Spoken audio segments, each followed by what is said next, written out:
Well, welcome everyone. Hello, my name is Melissa Lazaro. I'm the Director of Marketing at MindPrint Learning, and we are so glad that you have joined us today to learn about how to prevent the summer slide with the science of reading. Today's webinar is brought to you by MindPrint Learning, Teaching Channel, and the Lavinia Group. And if you're a first arriver to our Science of Learning series, just to familiarize yourself with who we are, MindPrint Learning is the only strengths-based MTSS solution empowering teachers and students with learning strategies that are matched to unique cognitive strengths. So today we partner with two great companies in the education space, Teaching Channel, the one-stop shop for teacher learning and development, and the Lavinia Group, who is at the forefront of education transformation by partnering with teachers and schools across the nation to ignite and inspire significant change in instructional practice in math and in literacy. I'll be introducing our great speakers in just a minute, but I wanted to go ahead and cover a few housekeeping items before we get started. So today's webinar will be recorded. You'll receive a follow-up email next week with the recording and any resources that are shared today, including a discount code that we'll share with you at the end. And all questions will be answered in the Q&A. So if you could go ahead and put those questions in the Q&A, we'd really appreciate it. And then that way we can handle those live, or we'll save them until the end so everybody can benefit from the answer. We're fortunate enough to have our Senior Director of Learning with us today, Vicki Algieri, who will be answering those questions in the Q&A, as well as our Director of Research, Dr. Greg King. This presentation is going to be about an hour long. We'll wrap up our portion of it for about 45 minutes. And then the remaining 15 minutes will be spent with you all, answering your questions that you might have. Well, we're fortunate to have a great panel today. We've got Ifrat Saida, who's the Manager of Professional Learning at MindPrint Learning, Julia Pakros, who's the Director of Programming and Partnerships at the Lavinia Group, and Keely Keller, who is the Director of Professional Programs at Teaching Channel. I think what's really incredible about this panel today is that they are all former educators, and they have master's degrees in education. So not only do they know what the summer slide is like from a theory perspective, but also in the classroom, boots on the ground, dealing with students day in and day out, from tier 1 to tier 3, and even in special education. So today, we're going to delve into the latest research on cognitive development and explore some learning trends. And then finally, we're going to discover some practical insights and techniques to help you engage your students and create learner agency at your campus. So without further ado, I'd love to turn it over to, I'm going to turn it over to Keely. But before I do, I just want to highlight today's agenda. I've gone over the speakers, but these are the things that we're going to be covering within the context of today's theme. So Keely, if you could go ahead and take it over and tell us a little bit about how this partnership got started and what you're doing over there at Teaching Channel. Yes, so I believe the partnership started last fall. Ifrat, you might be able to remind me. I think it started last fall. And the goal really was to develop a partnership that would culminate in a course for educators, for teachers and or leaders who really wanted to better understand learner variability and apply new strategies, strength-based strategies in their roles and in their classrooms. Teaching Channel has also been working with MindPrint to record new video of the different strategies that MindPrint uses and recommends for the different students depending upon their strengths and needs. So we're very excited. Those are in post-production right now, and we're excited for everyone to see those video clips of students actually sharing information about how these impactful strength-based strategies work for them. So I can't wait for those. And eventually those videos will also be embedded into the course that we'll talk a little bit more about in a minute. For this webinar, we've asked Julia Pakros from Lavinia Group, which is a sister division of Teaching Channel, to join us as well. On your screen here, you see a number of different collaborations that MindPrint and Teaching Channel have put together. The first at the top there is a Science of Learning course, a practical approach to engaging every learner. That is can be taken either as an hours-based course or for 3 semester credits. And we'll talk more about that course with the discount code at the end.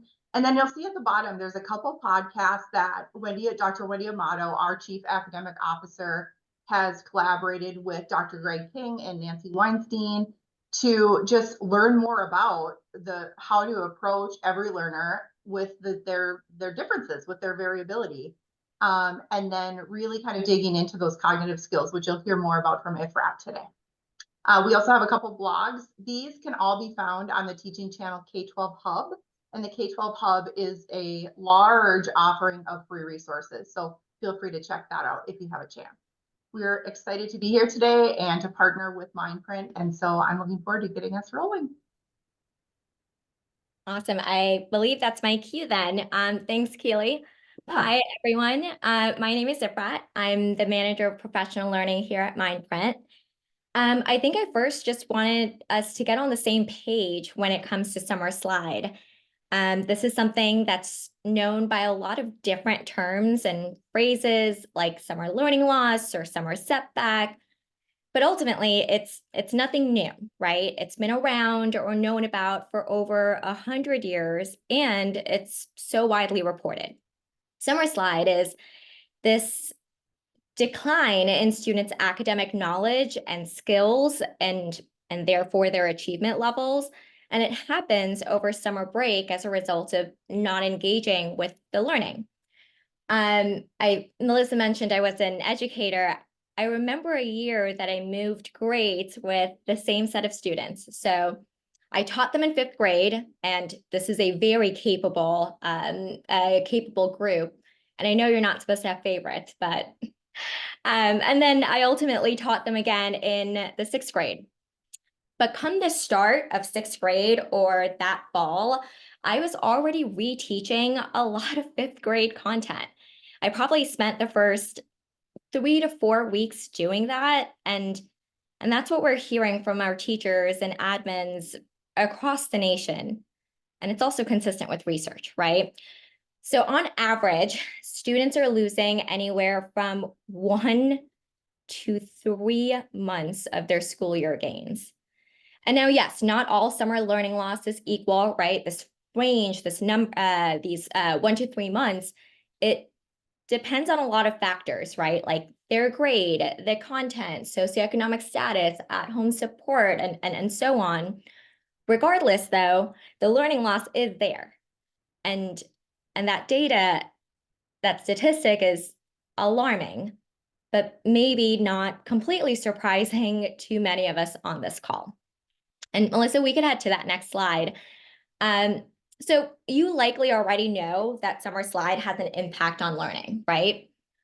But those effects are cumulative.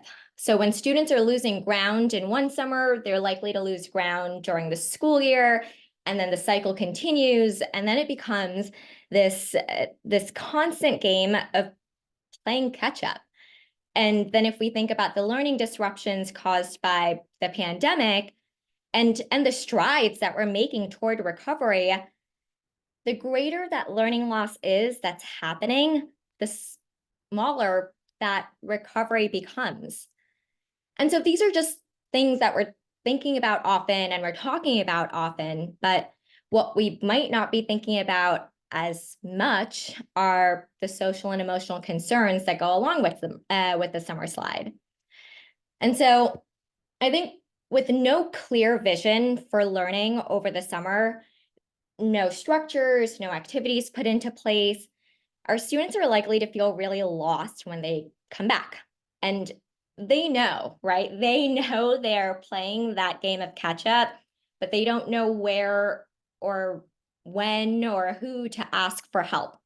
And it's starting to leave them unprepared or leaving them with feelings like anxiety, just becoming less interested in engaging in the learning process entirely. And those are the feelings that further block memory. And that makes sense, right? That last bullet, it makes a lot of sense when you think about it. Our emotional and our mental states, of course, they influence the learning process, and specifically they influence memory and performance. Heightened or excessive anxiety, these feelings that students might be feeling going into each school year and also in the first couple of weeks of the school year, feelings like those can really exhaust our body and our body's resources. And that stress response can really impair our cognitive skills and ultimately cause us to experience memory loss. And And that's in addition to how quickly we forget what we learned to begin with. And actually, before we move on, I want us to take it to a quick poll. I want to hear from you all. Just how quickly do you think students forget what they've learned? Specifically, how soon do you think students forget 40% of what they learned? So Melissa's launched a poll. You guys can go ahead and vote. I'm curious to see your responses.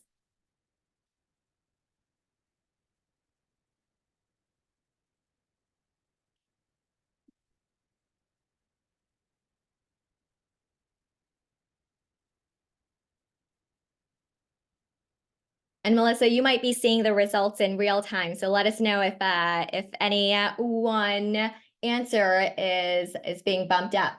Sure.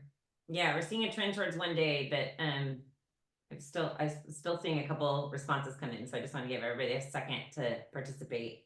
We can't see who you are, so go ahead and take your best guess. All right, let's go ahead and end it so you can see the participation here. So it looks like, so how soon do students forget 40% of what they learned? We had about 26% that said 20 minutes, the greatest. So that was a tie between 6 days and 20 minutes. And then 1 day came in the lead at 32%. So we really have a split audience here, right? It's like third. And 1 hour was 16%. So the majority of the people felt like it was anywhere from 20 minutes to 6 days. So a relatively short time period in relation to perhaps a summer slide. And we're definitely on the right track. So if you go to the next slide, Melissa. So here's the thing, without an initial review of what we've learned and without reviewing it multiple times and at different times, we are going to forget much of what we learned. And we're going to forget it pretty soon following the learning experience. So after a class or a lecture or a presentation, our students are going to forget 40% of what they learned in just 20 minutes. And I see, Keely, your eye's getting really big. 75% in just 2 days. But there is good news. There are ways to overcome this forgetting curve. There are ways to retain the information, and that's what we're going to talk about today. And so while that's our focus today, memory is just one piece of the puzzle, right? There are other cognitive skills that impact how our brains work. And Melissa, you can take it to that next slide.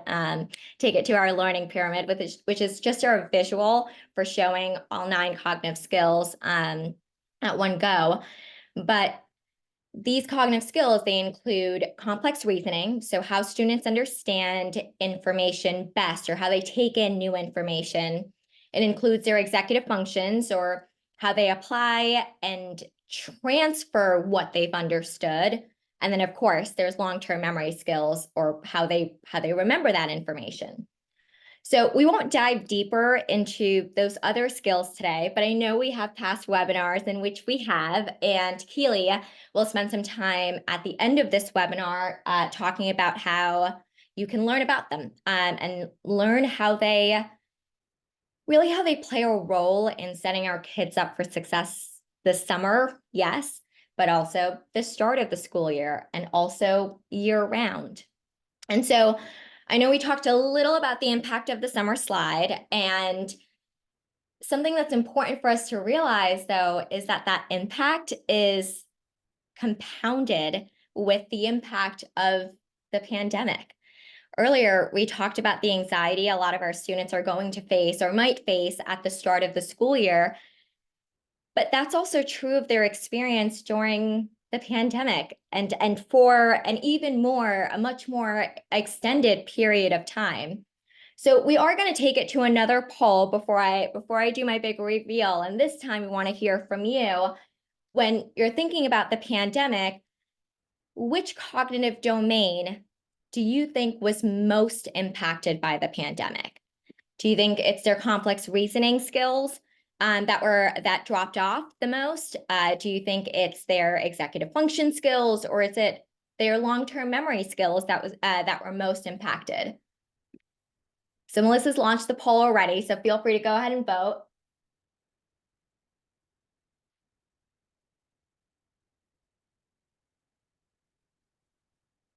And Keely, Julia, I think these answers are going to also give us insight into what teachers and admins are noticing in their schools, right? In their classrooms and what they're seeing their students struggle with.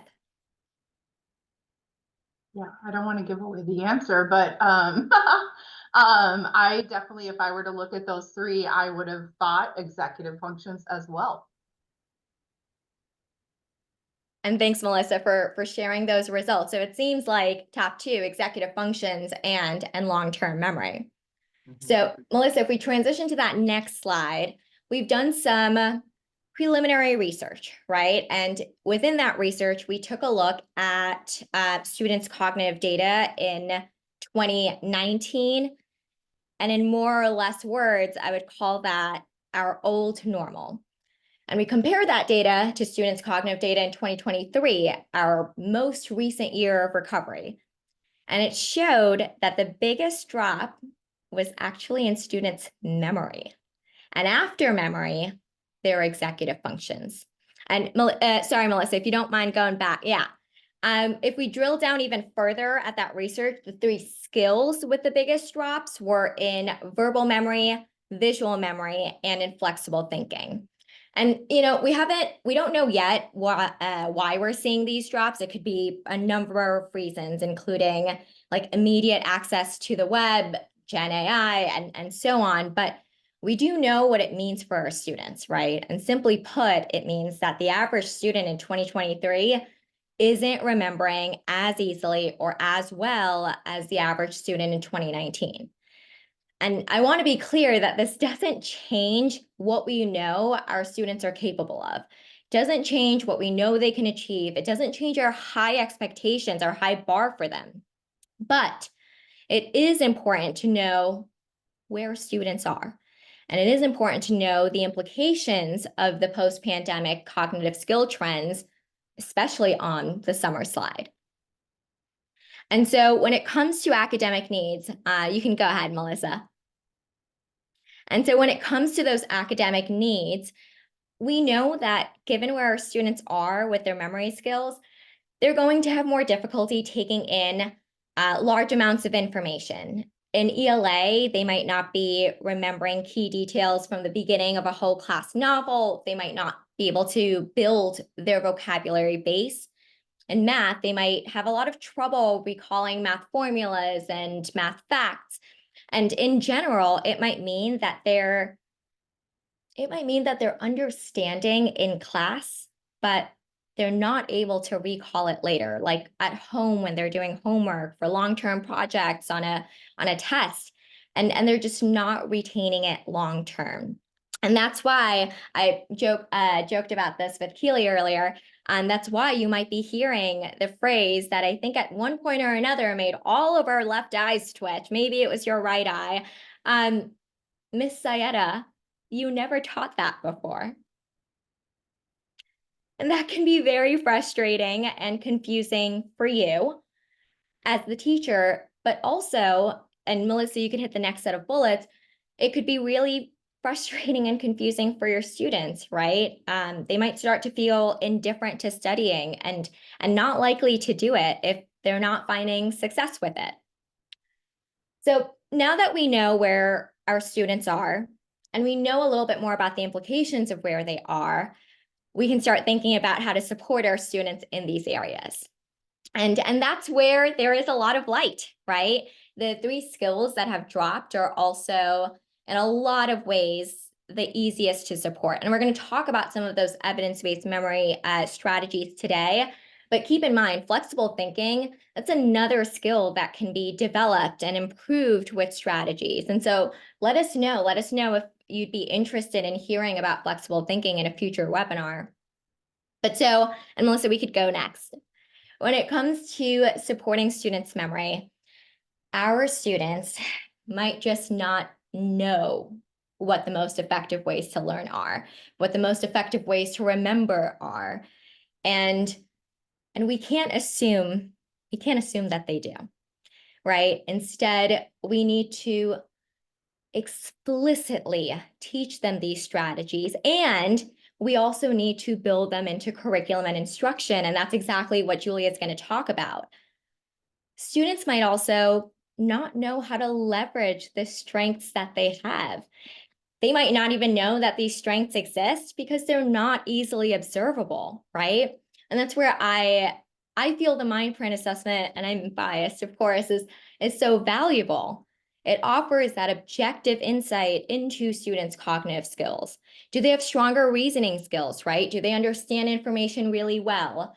Do they have stronger verbal memory?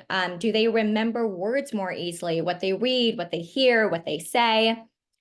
Or do they have stronger visual memory? Do they remember images and numbers more easily, right? Those are the types of questions that the MindPrint assessment can answer. And oftentimes, I think we limit ourselves into just thinking that we either have good memory or bad memory and categorize ourselves in that way. I know I've been guilty of putting myself into that second bucket and chalking up a lot of things to, I have bad memory. But there are actually different types of memory. And once we know a student's stronger memory skill, that can be really impactful, right? We can get right to the strategies that work best for them, as opposed to playing that guessing game or going through trial and error. So let's go ahead and take a look at some of those strategies, right? The first is teaching students how to space out their studying. And then on our end, incorporating opportunities to use retrieval practice, especially as they're lesson planning, as we're lesson planning. I think a lot of the times, and again, also guilty of this as a student, our students tend to study in ways that are more reactive than proactive, right? They tend to study for whatever is due next. My younger brother is wrapping up his last week of finals, and he's doing this right now too, studying the night before. And this can also happen when students are feeling a bit more confident about a topic or knowing a topic. But then it happens that they do, and this is not true of my brother, he did really well, but they don't perform the way that they thought they would. They don't perform the way you thought they would. They need to keep accessing and practicing what they learned and doing it in a meaningful way, right? So retrieval practice, it requires students to actively and deeply, critically think about the information rather than just having them read and reread their notes over and over again and just recognize the content. And so every time they do that, they engage in this kind of practice, they're going to make the information more recallable in the future. So you might consider doing something like starting off the class with a low stakes or a no stakes quiz. But that's how we make sure that this information doesn't fade over time. We also need to teach students how to chunk information, and on our end, chunk content delivery, right? Presenting the information in smaller, more manageable chunks to make sure that students can really retain that information more easily, that they aren't feeling overwhelmed and anxious. Remember, we talked about this earlier in the webinar, our students are going to hold on to less information when they're anxious.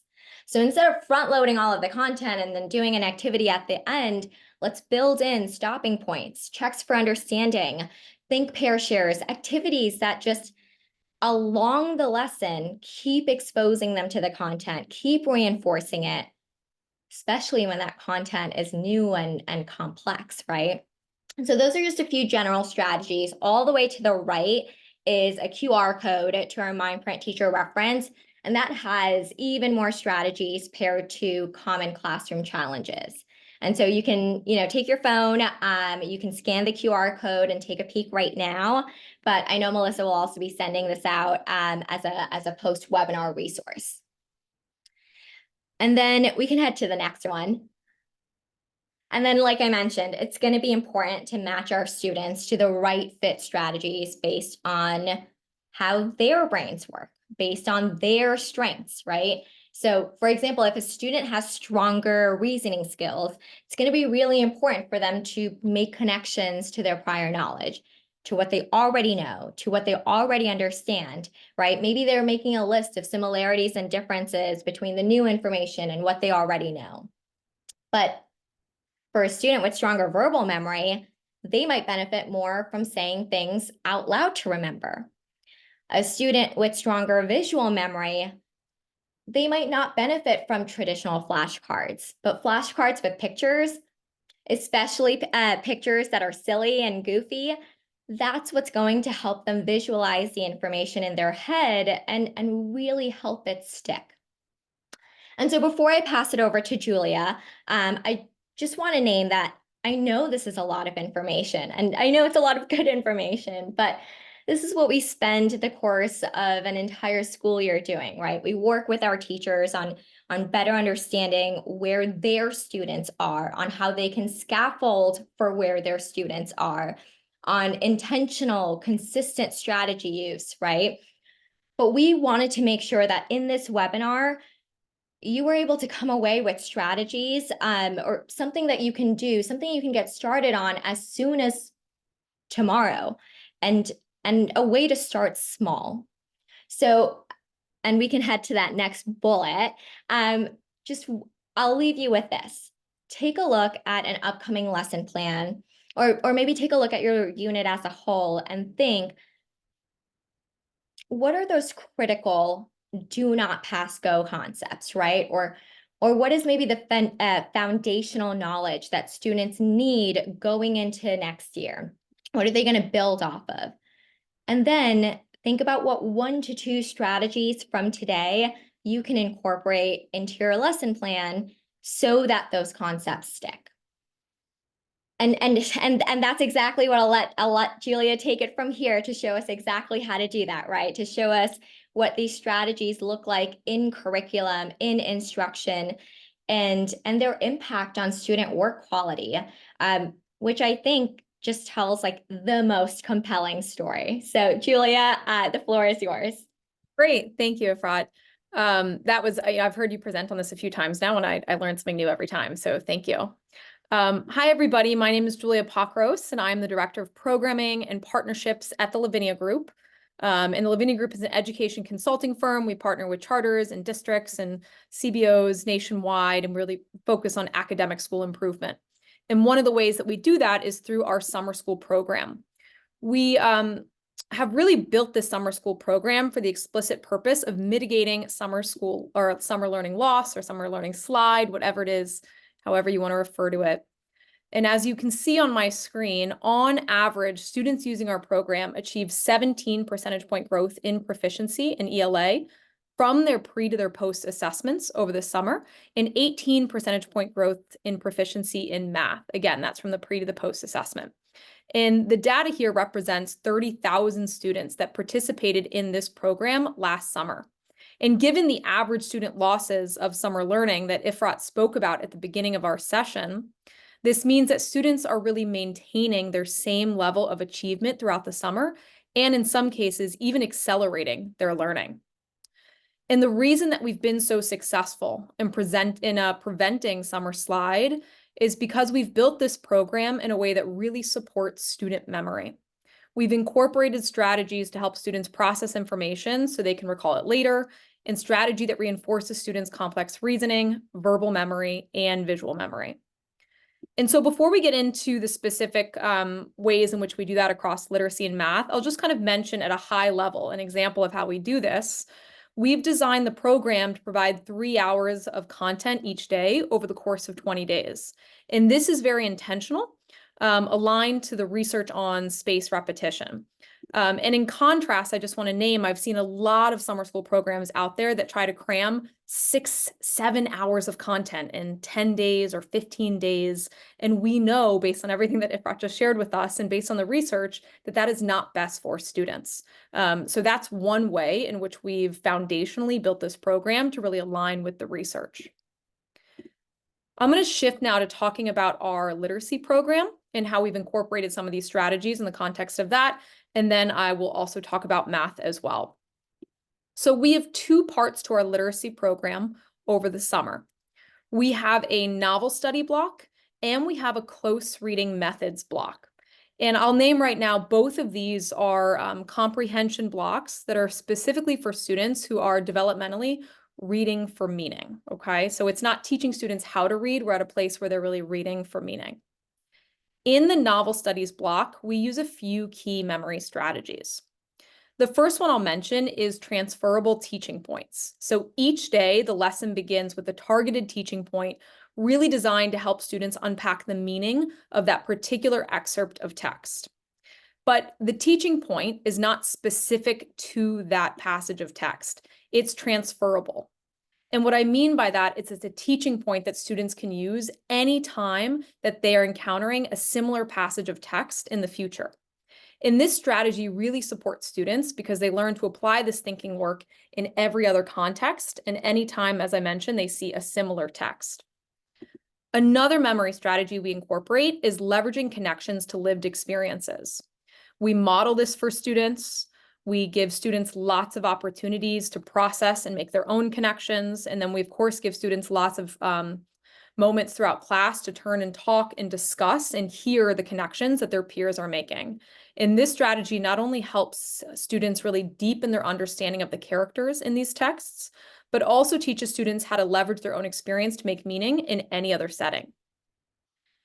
And then in the close reading block, we're really explicitly focused on supporting students and their ability to unpack complex texts. And we do this by providing students with what we call genre frame questions. So these are a set of questions that, again, students can ask themselves anytime they take on a fiction text, a nonfiction text, or a poetry text.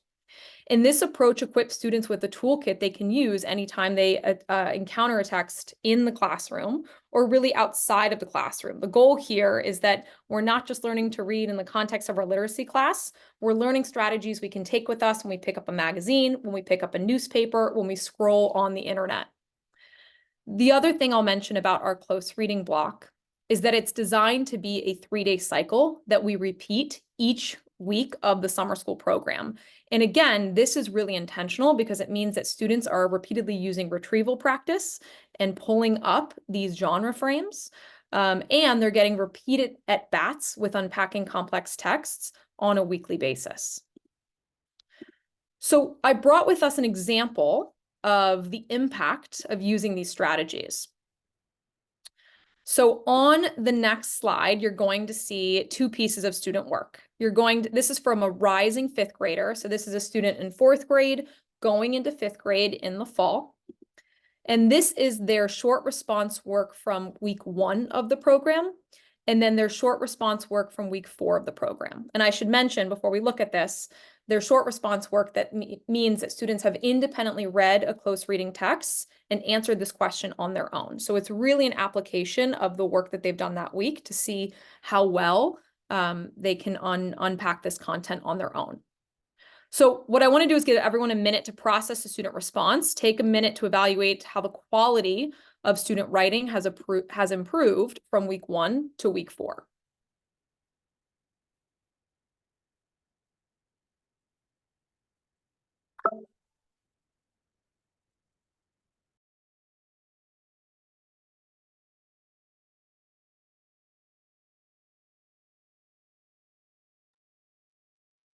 Okay.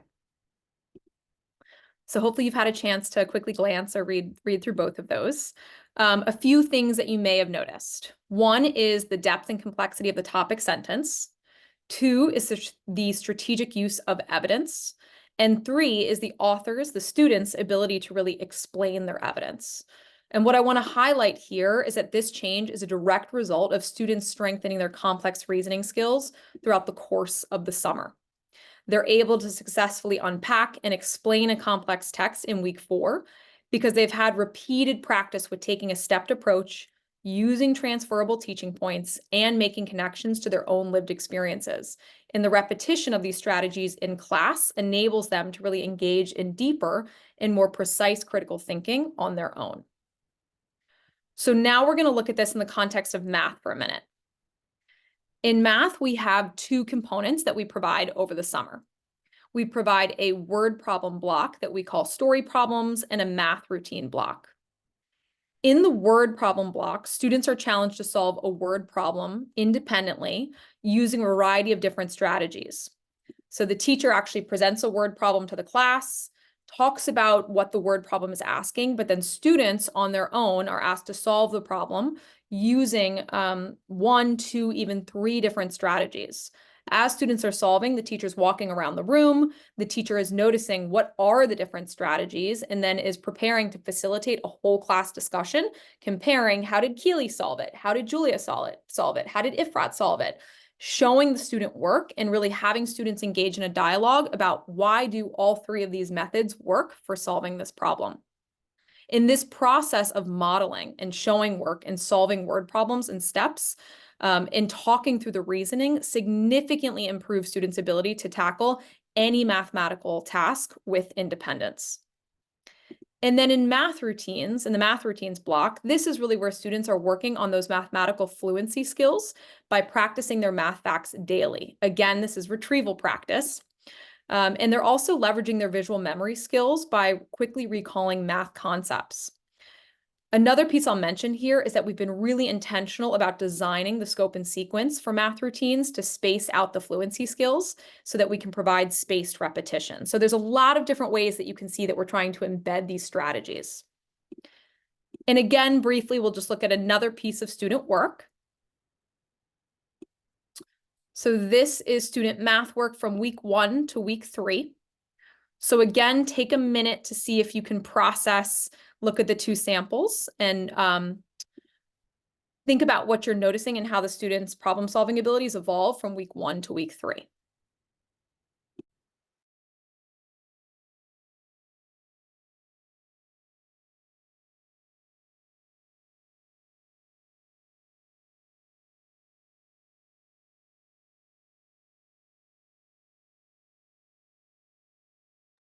Okay, so even if you're not a mathematician, I think what I'll just call out here is that in week 1, students are really solving this problem manually. And then by week 3, the student is able to use an invented strategy or an invented equation to really solve the problem. And this is because students have had repeated practice with their fact fluency through math routines throughout the summer, and through story problems have learned not only how to unpack word problems, but also how to come up with their own strategies to solve them, rather than having to use math manipulatives or number lines or manual counting.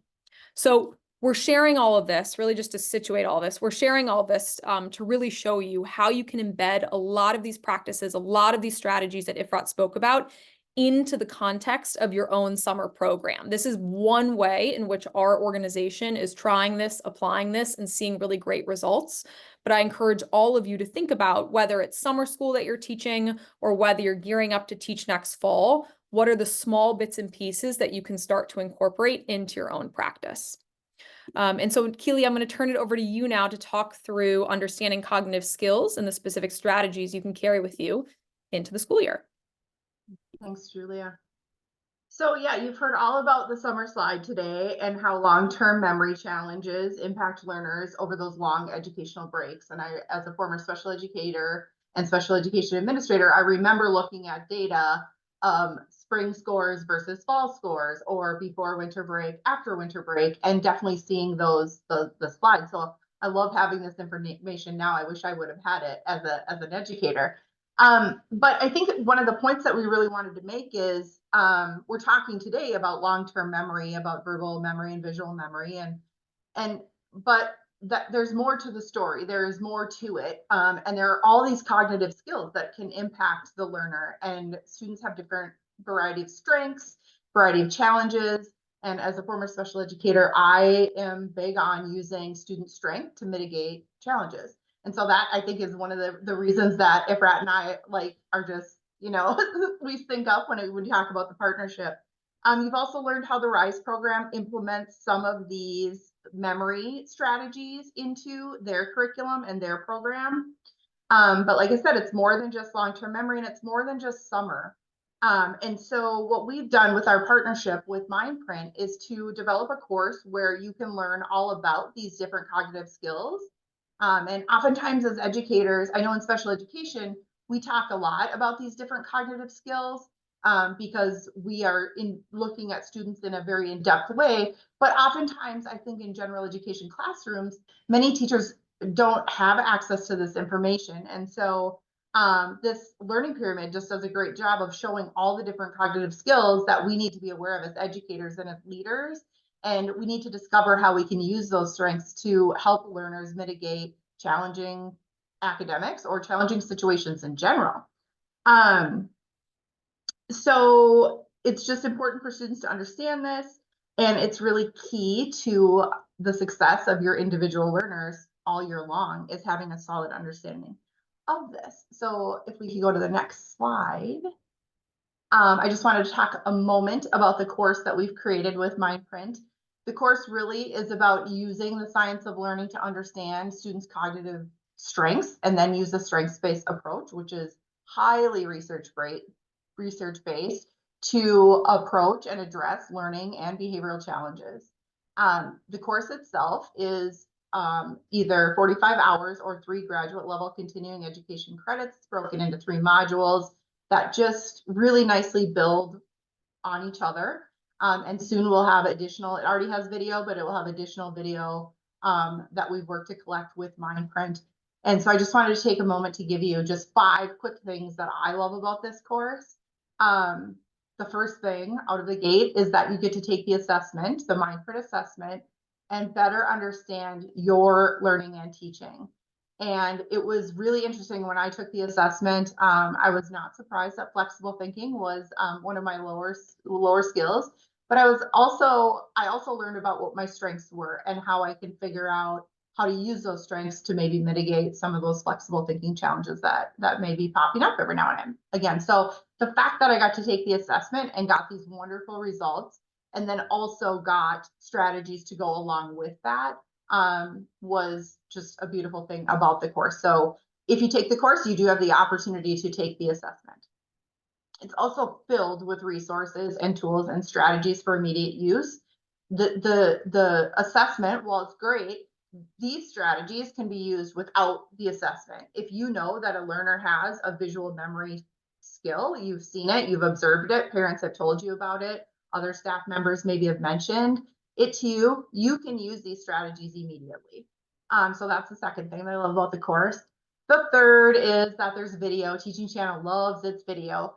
And it's really awesome to see kids in the classroom and teachers using some of the strategies that we talk about. And it also includes case studies. And I think case studies go a long way to really help understand how these cognitive skills play into learner achievement and struggles sometimes.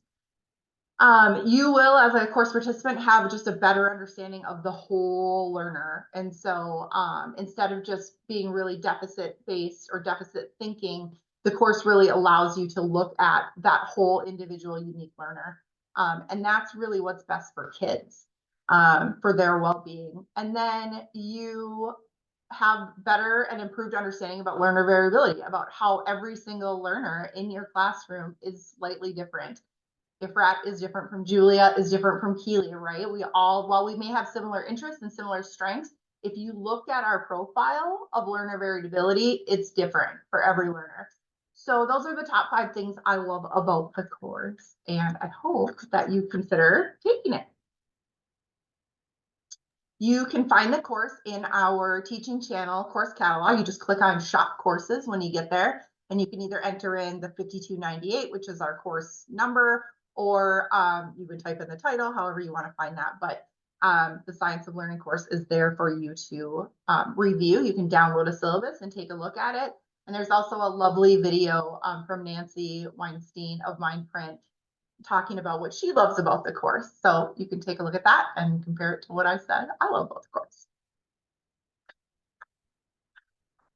Awesome. So I think we have a discount code that we're going to share with you guys, because I'm sure the teachers on this call are like, well, gosh, this all sounds really exciting. I'd love to learn about myself as a learner. You know, maybe they even have their children of their own. They'd love to know that about their own children, let alone their students, and especially those that are supporting this summer.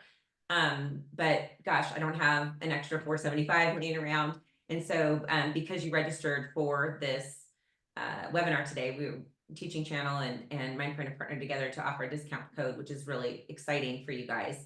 The other thing that you've got to think out of the box, I know that we've had some teachers use Donor Choose or go to their school foundation or PTA. and get funding for training and summer learning. So there's always some creative ways of how we can get you the learning that you want. So we're happy to support you in that conversation. So now I think we're going to head over to the Q&A. We've got a great question in the Q&A, and I know that some more will probably be trickling in. A lot of you have just been engaged with our speakers today, and so you know, we're glad that I realized my camera's not on. Sorry about that. It's like this voice that's coming out from we were talking to you all. And so we're excited to hear what your questions are, how you can take this into the summer or how you can take this into the fall. All of this great information that's just, you know, great instructional practice to help curve the summer slide or prevent that from happening to your students in the fall. So our first question, Vicki is with us today, our Senior Director of Professional Learning, as well as Dr. Greg King are here to answer any of your questions. And so if you could go ahead and tackle those, we'd be so appreciative. Thank you, Vicki and Greg. Yeah, thanks, Melissa. And thank you so much, Keely and Julia and Efrat, for a wonderful and informative presentation. So the question that popped up in the Q&A was about the learning pyramid that you saw, and share how we developed it and has it evolved over time. And so we don't have a visual of it up right now. So if you have good memory, you can remember that it popped up a couple of times in the presentation, and you have also seen it in previous webinars if you've joined us, because that's kind of our thing. The learning pyramid is just a visual representation of the cognitive skills that we measure at MindPrint.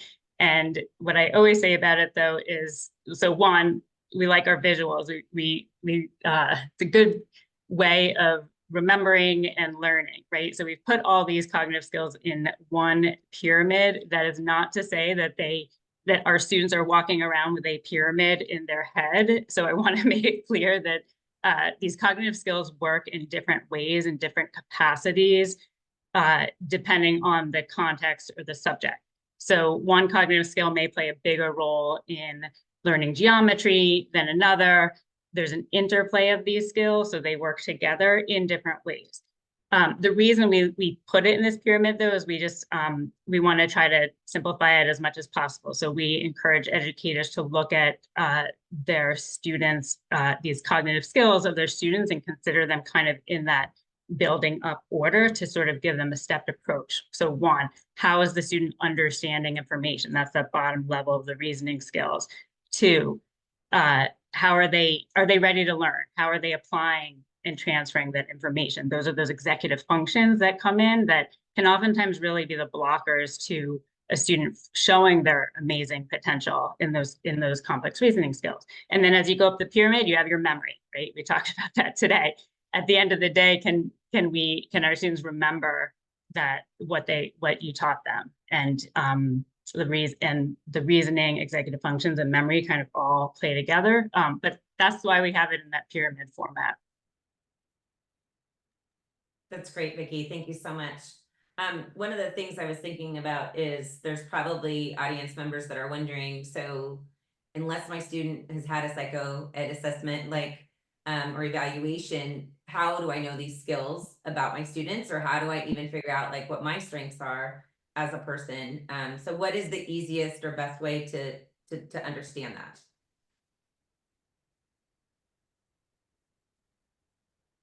Greg, do you want to answer that question? Vicki, were you going to say something first? No, go ahead. I was going to see if you wanted to get to that one. Yeah, so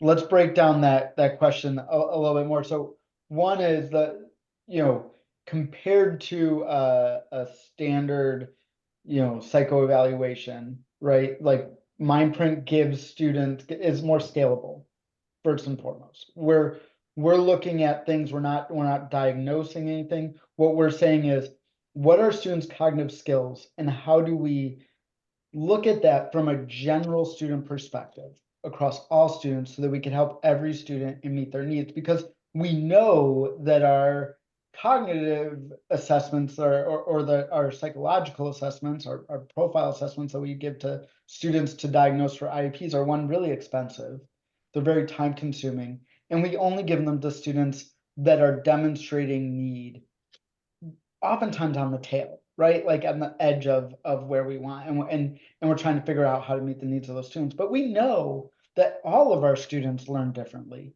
And if we have that information for every student, we're able to help every student.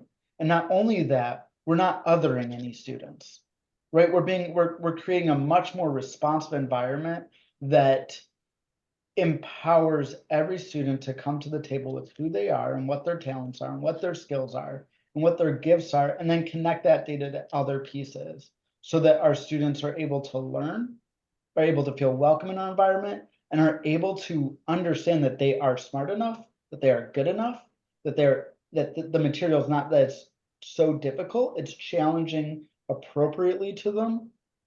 And then they improve their own self-belief in that, right? And as a district, then we can also use that information, and when we need to say, okay, we want to look at students differently overall. We want to group our students together differently. And now we're taking students across the board and making new groups, new ways of learning that are bringing students that traditionally have been given IEPs into the general classroom and showing them that they are equal, have those strengths, have the ability to learn right alongside any other students that's never been given an IEP. So I think that's the power behind, in the scalability behind using MindPrint in that way. Mhm. Does that get at the question that you're wondering? That definitely gets at the question. I'm also just thinking about it from the student perspective, and think about your summers as a student, well, your summers as a teacher, right? It's like, summer's coming, who's counting the days? So from a student perspective, if you're in a summer program, like, what Julia had presented, and you're able to see those gains so quickly, you're feeling like, okay, not only did I do this work and I see that I'm getting better, but now I have strategies and tools in my belt that I can carry with me moving forward, and just the empowerment piece, I think, for the student is like so important to see those gains, and then to also feel understood as a learner and to know what strategies they can take forward. And so it's really a question of like, so how do I learn best? How do I leverage my strengths? What are these strategies that I need to overcome some areas that I'm weak in? I'm weak in flexible thinking too, Keely. Don't worry, maybe it's an educator thing. Maybe. And so I think it's really encouraging to see, pairing all these companies together to think about like just the great work that's being done, not only for the educator perspective, but also the student perspective. Keely, Yeah, if I could jump in really quick, Yeah. I like I said, when I took the assessment, it was just so informative for me. And my initial instinct was like, how could I have given this assessment to all of the kids on my caseload, right? That would have been so helpful to me. And I do know that if you do take the course, that MindPrint is willing to give up to 30 assessments so that whole groups of students that you're working with can be assessed and you can have that information. But one of the questions that I have both for you, Vicki, and for you, Greg, is how much of that in special education, parents would often ask, like, well, what do we tell our student about the assessment? And so I'm curious, like, how much do you tell students about the MindPrint assessment and what their challenges are and what their strengths are? What does that look like? And how does that help the learner? So what we tell them before taking the assessment is that that we teach them how important it is to understand how their brain works and how all of our brains work differently. So the way they learn is different from the way their best friend learns. They may not need to use the same strategy that their best friend uses because of that. And so first we celebrate variability in learning, and we want them to know like this assessment is so that they can get that deeper understanding so that learning can become easier for them and studying can be more efficient, right? So we want them to work smarter, not harder. And then after they take the assessment, there's a profile that a student would get that's different from a profile that a teacher would get. And the student profile is really, it's without scores. It's a strength-based profile. The student is seeing their skills relative to themselves in order of strength. So the student's take home is, where's my strongest reasoning skill? Or how do I best remember? Do I best remember with with words, verbal memory, or do I best remember with pictures, visual memory? So their take home is, I have these strengths, and how am I going to use them? And then the strategies that follow on from there are right in the report to start the process of building that toolbox of lifelong study skills. The gift of learning, the gift of knowing, Mhm. right? Well, I want to be cognizant of time, and we're so appreciative of our audience joining us today, and carving out an hour of your day to be with us. So thank you so much. And I just want to thank our partners, Julia at Lavinia Group, excellent job. And I think it was just exciting for the whole audience to see that great growth that the students made when this program is implemented, and when the strategies are deployed, and just sort of the empowering feature for the student. And Keely, thank you, and to Teaching Channel for all the great work that you're doing in the professional learning space, and getting folks excited about the science of learning. I mean, it seems like it's the elephant in the room, right? Like, why aren't we asking how kids learn best? Like, how do we learn? I know as a teacher, I taught the way that I learned best, but I probably wasn't reaching out my classroom with that. And so now we have the tools, and now we have the knowledge to know what works best, right? So it wouldn't be a webinar without Melissa plugging the future webinars in our series. And so I just want to encourage you all to register for our webinar that's coming up next Friday, May 17th. We're looking at untapped possibilities and getting back on track to embracing the science of learning to accelerate math outcomes. So we're really looking at it from a district level perspective. We've got a superintendent, assistant superintendent, they're speaking, but they're drilling it down all the way to the teacher perspective and how it's really empowered them in the classroom. And then on May 29th, we've got a partnership webinar as well. We've got a few elementary school teachers that are going to be talking about their experience in embracing the science of learning throughout the school year, and how you can use those skills to plan for next fall. So thank you everybody for joining us, and we look forward to seeing you hopefully next Friday. Take care.